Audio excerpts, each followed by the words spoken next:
বান্দা হুঁশিয়ার হইয়া যাও, দুনিয়ার মায়ায় পড়িয়া, গাড়ি বাড়ির মায়ায় পড়িয়া মরণটারে বলিয়া যাইও না। এরে যুবক, মদিনার নবীর আশিকের দল, দিলের কান লাগায়া শুনিয়া নাও। মরণ কার কখন আসবে আমরা কেউ জানি না, মরণ কখন হবে আমরা কেউ জানি না। কোন সময় মালাকাল মাউত তোমার আমার সামনে হাজির হয়ে যাবে রে বাবা।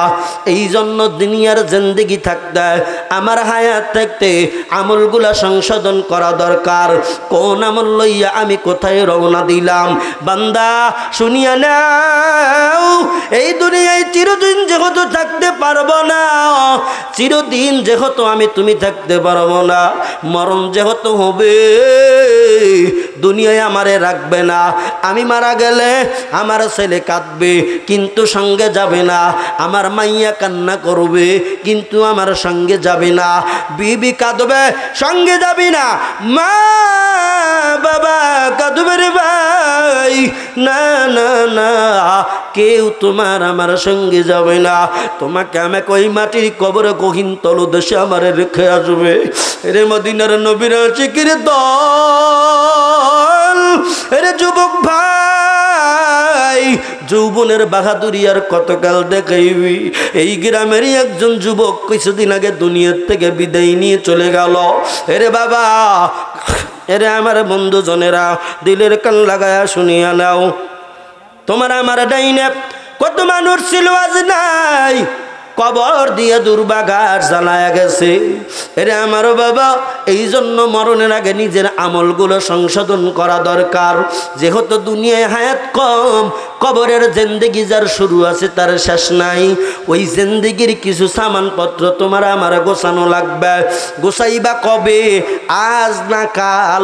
তবে বান্দা শোনো, আজকা কাম কাল পহর না ডাল। আজকের কাজ কালকের জন্য রাখিও না। একটাই কারণ, মরণ বরণ কোন দিন করা লাগবে কেউ জানো না, কেউ জানো না। আরে আমার ভাই, এই জন্য বলি মালাকাল মাউত আসার আগে নিজের জীবনটারে সিটিং ফিটিং করো। এখন যাই করো না কেন, তওবার দরজায় দাঁড়াও, তওবার দরজায় দাঁড়াইয়া বান্দা তুমি কি করবা? তওবা করো। তওবা করিয়া মালিকের দরবারে ক্ষমা চাও। ও আল্লাহ, গুনার কাজ আমার বেশি হয়ে গেছে। ডাইনে তাকাইলে গুনাহ, বামে তাকাইলে গুনাহ, সামনে পেছনে উপরে নিচে আমার গুনাহ। আমি রাতের অন্ধকারেও গুনাহ করি, দিনের আলোতেও গুনাহ করি। আমার মায়ে জানে না, আমার বাবাই জানে না, বন্ধু বান্ধব কেউ জানে না। তবে বান্দা শুনো, একজন কিন্তু তুমি আমারে সর্বদা সব সময় দেখে, তিনি অন্য কেউ না, তিনি হলেন আমার আল্লাহ। চিৎকার মেরে কথা বলেন, কথা ঠিক কিনা? আরে আমার ভাই, এই জন্য বলি ওই কবর বাড়ি যাওয়ার আগে তোমার আমার সংশোধন হওয়া দরকার। এই এলাকারই, এই গ্রামেরই একজন মানুষ আজকে আমরা দাফন করলাম, যার নাম সাইদার পাগলা। ওরে সাইদার পাগলারে কয়রা ইউনিয়নে এমন কেউ নেই যে চেনে না। ওরে সাইদার পাগলা যখন বাড়িতে বাড়িতে ধর্ণা দিত, তারে নিয়ে না কত মানুষ ভিডিও বানাইত, তারে নিয়ে কত মানুষ হাসাহাসি করত। তবে এমনে না মোহাব্বতের হাসি, মোহাব্বতের ভালোবাসা করত। ওই সাইদার পাগলারে যখন দেখত, ওই সাইদার পাগলারা দেখার সময় রে বাবা, মানুষ কত ভালোবাসত।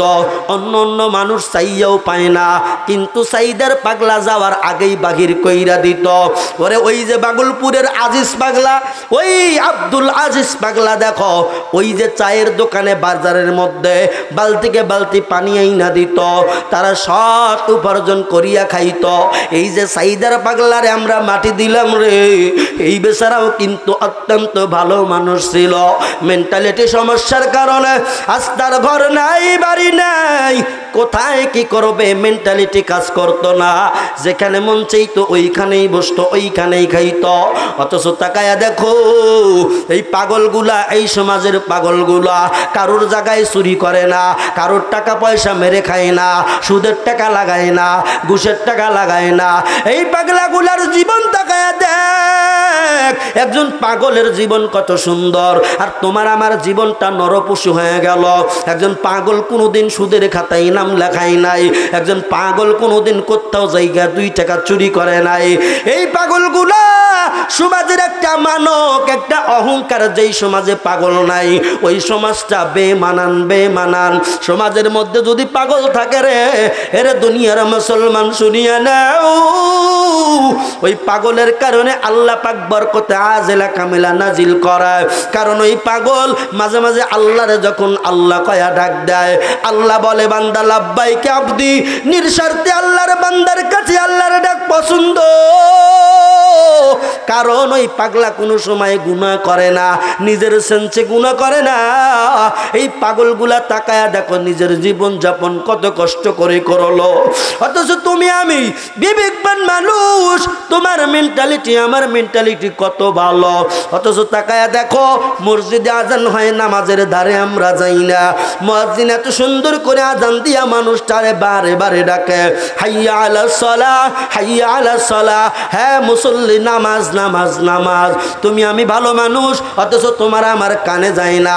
এরে বাবা তাকাইয়া দেখ, ওই কুকুরটার যদি প্রশ্ন করো, রে কুকুর কেন তুই মসজিদে যাও না, কুকুর জবাব দিয়া বলবে আল্লাহর নিষেধ আছে। আমরা কুকুর নিকৃষ্ট প্রাণী, আমাকে এরকম মসজিদের ভিতরে যাইতে নিষেধ আছে, এই জন্য আমি কুকুর যাই না। আর আমি তুমি সাধারণ না, আমি তুমি উচ্চ মর্যাদার মানুষ। আল্লাহ আশরাফুল মাখলুকাত বানাইছে,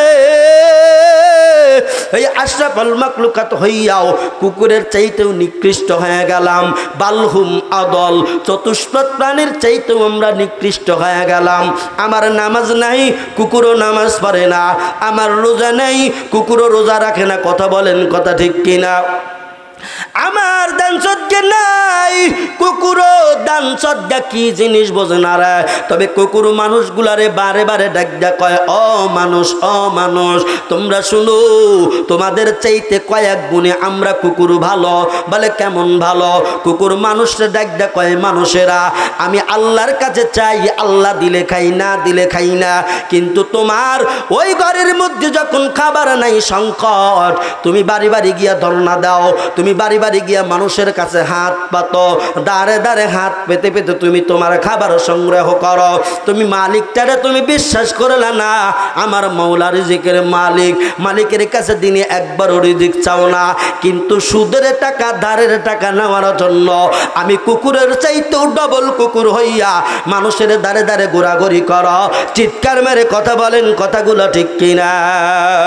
আরে ভাই, এই কুকুর বলে, হে মানুষ, এই দিক দিয়া আমি কুকুর ভালো, আমি কুকুর কারোর ধন্না ধরি না, আমি কুকুর কারোর থেকে খাবার চাই না। আল্লাহু আকবার কি জোরে বলা যায় না? রে আমার ভাই, দিলের কান লাগায়া শুনো, একটা কথা বলিয়া দে। এই কুকুর ডাকদা বলে, ও দুনিয়ার মানুষ রে, তোমরা আমি কুকুরের মতো যদি গুণ ধরো, যেমন আমি কুকুর দুনিয়ার জমিনে প্রসাব করি না, আমি কুকুর দুনিয়ার জমিনে প্রসাব করি না। কারণ আমি জানি এই জমিন খানা আল্লাহ পাক মানুষের জন্য সিজদার স্থান বানায়া দিল। এই মানুষগুলা, আল্লাহর বান্দাগুলা এই জমিনের উপরে নামাজ পড়বে, যার জন্য আমি কুকুর জমিনে প্রসাব করি না। আমি কুকুর অল্পাইলে পা তুলে প্রসাব করি, আমি কুকুর গাছগাছালির গোড়ায় গিয়া প্রসাব করি, আমার প্রসাবের বুকে না পড়ায়। কিন্তু তুমি আমি এমন মানুষ রে, ওই পার্কের অলিতে গলিতে চেপাই চুপাই কত রকমের নর্তকী মহিলারে নিয়ে আমরা ফাহেসা কাজ করি, গুনার কাজ করি।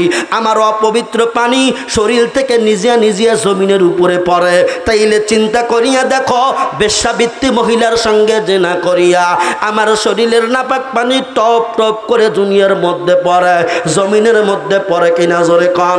অথচ ওই কুকুর ডাকদা কয়, আমি কুকুর প্রসাব করলাম না, আর তোমরা জেনার কাজ করলা। আমাদের কুকুরের জানি লজ্জা নাই।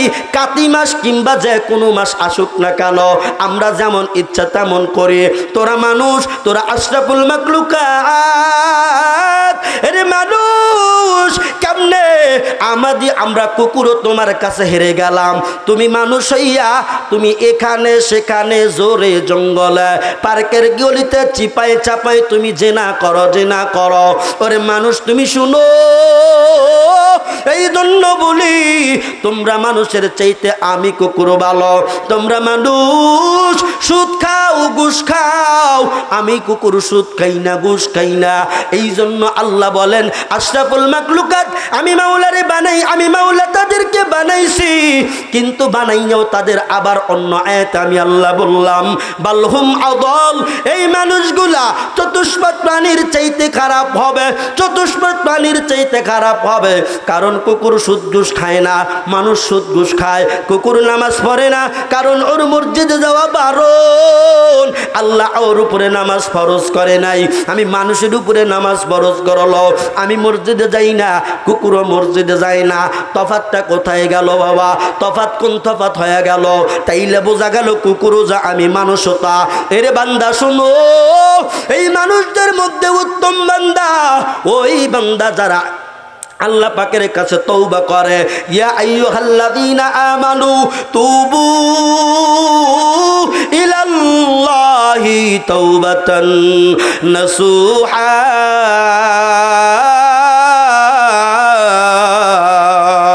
আল্লাহু আকবার, কি জোরে বলা যায় না। আল্লাহ বলেন বান্দারে, এই দুনিয়ার মধ্যে মানুষগুলোর মধ্যে উত্তম মানুষ তারাই যারা গুনাহ করছে, গুনাহ করিয়া বুঝছে আমি অপরাধী হয়ে গেলাম, আমি আল্লাহর দরবারে যখন তওবার ধরনা দেয়, এ বান্দা শোন, লা তাখনাতু মির রাহমাতিল্লাহ। ও বান্দারে, আমি আল্লাহ তোরে তখন বালায়া দেই না।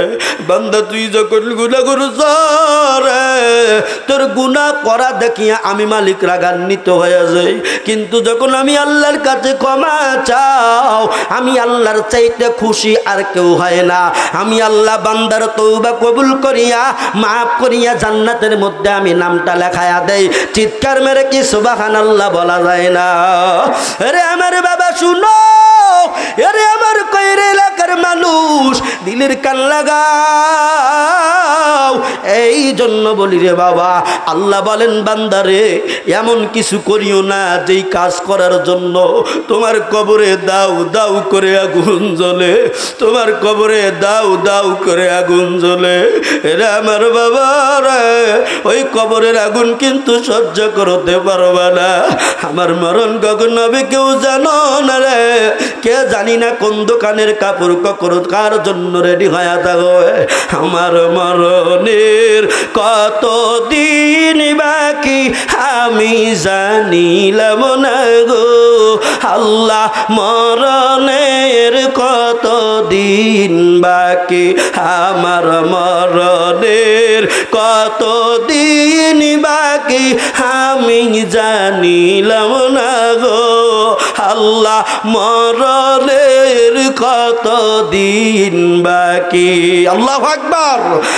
আর 40 দিনের আগে বাইরে মৌতের নিশানি, 40 দিনের আগে বাইরে মৌতের নিশানি, জমদুদ বন্দনি বাচক দিয়ায়ান দিয়াবি জানিলাম না গো আল্লাহ, মরণের কত দিন বাকি, আমার মরণের কত দিন বাকি আমি জানিলাম না গো আল্লাহ, মরণের কত দিন বাকি। আল্লাহু আকবার কান।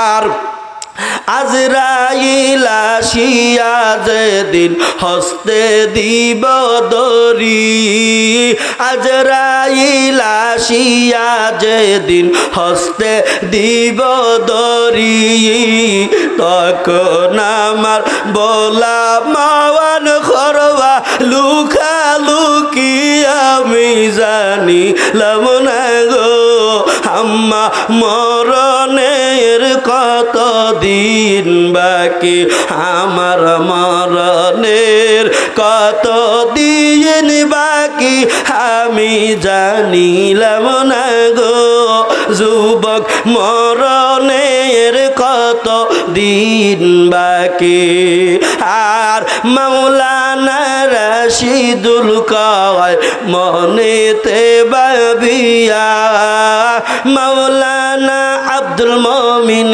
কয় মনেতে ভাবিয়া অন্ধকারে রাখবা আল্লাহ কোন বস্তায় নিয়ে আমি জানিলাম না গো আল্লাহ মরণের কত দিন বাকি আমার মরণের কত দিন বাকি আমি জানিলাম না গো আল্লাহ মরণের কত দিন বাকি আল্লাহু আকবার কি জোরে বলা যায় না আরে আমার কয়রের বাবাজিরা শুনো এই মালাকাল মাউত যেদিন আসবে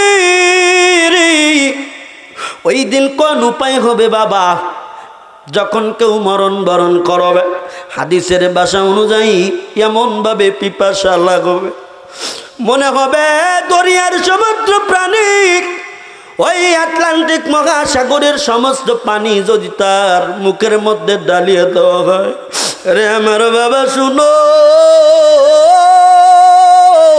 কিতাবের ভাষায় বোঝা যায় হাদিসের ভাষায় বোঝা যায় ওই পানি যদি তাকে পান করানো হয় তারপরেও পিপাসা মিটবে না মরণ তুমি সহজ মনে করিও না রে যুবক ও যুবক তুমি মরণ সহজ মনে করিও না রে যুবক এই মরণে 500 ফেরেশতা আল্লাহর আসমান থেকে চলে আসবে বান্দা যদি নেককার হয় তো 500 ফেরেশতার হাতে ফুলের তোড়া থাকবে ওই 500 ফেরেশতার মধ্য থেকে সবাই কারাকারি করবে জানটা নেওয়ার জন্য সবাই বলবে তোমরা ছাড়ো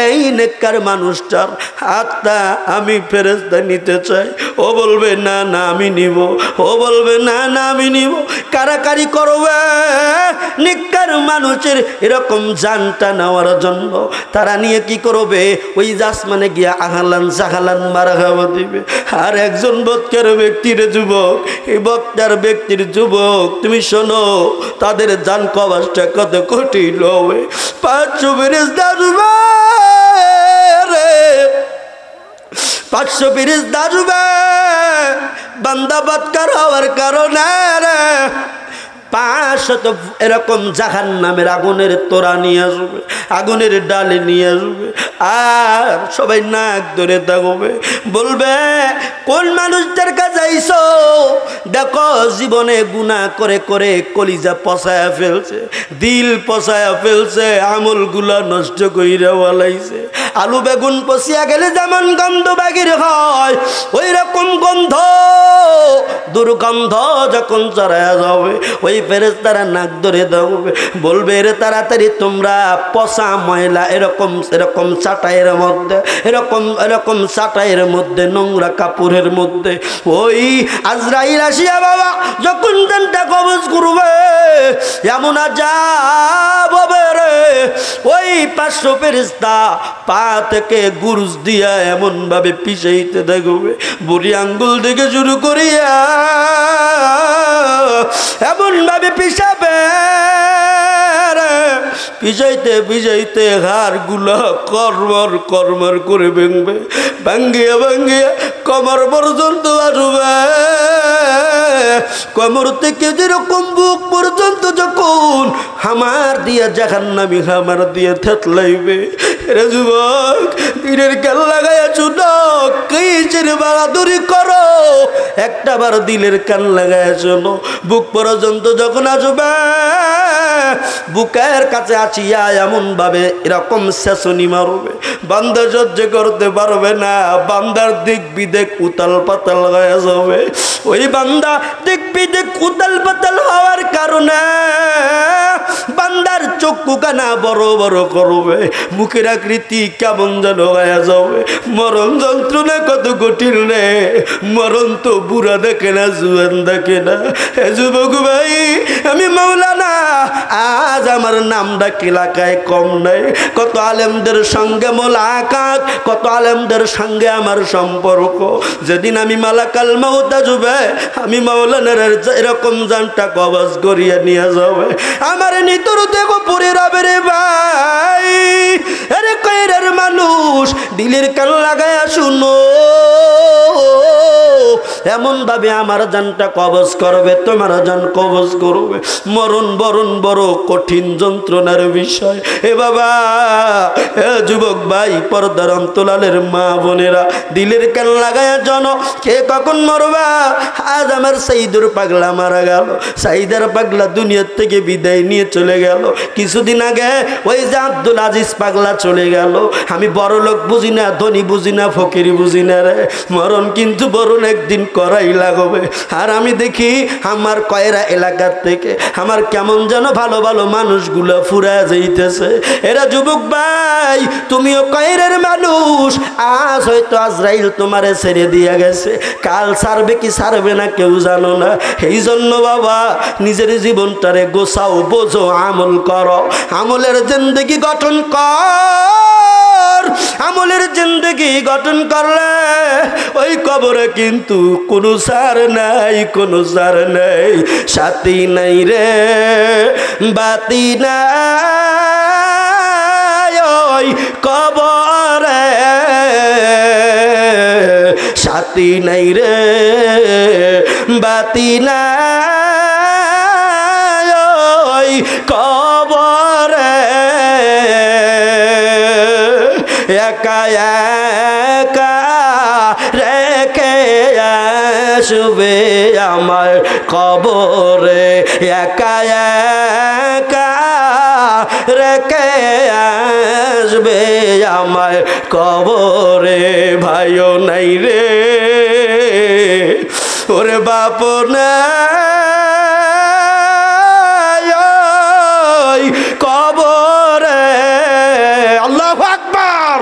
ওরে ভাইও নাই রে, বন্ধু নাই ওই কবরে,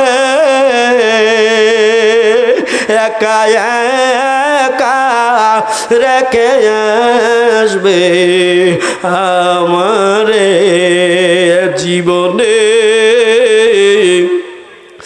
না করিলাম বন্দেগী,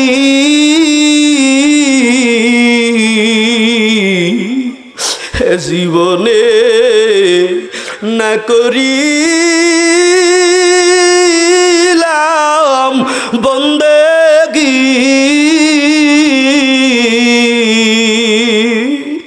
গুণ করে কাটাইলাম জিন্দেগি। আল্লাহ পাক সবাইকে বোঝা আমল করার তৌফিক দান করেন, বলেন আমিন। লিল্লাহে তাকবীর। আমার এক ভাই 100 টাকা দান করছেন, বলেন আমিন। আরো জোরে বলেন আমিন। আমার ভাইজানের আল্লাহ পাক দানখানা কবুল করেন, জানে মালে বরকত দিয়ে দেন। আরো জোরে কোন আমিন। লিল্লাহে তাকবীর, জোরে নারায়ে তাকবীর। প্রধান বক্তার আগমন, এই প্রধান বক্তার আগমন, আমার বড় ভাই মাওলানা সাইদুর সাহেবের আগমন।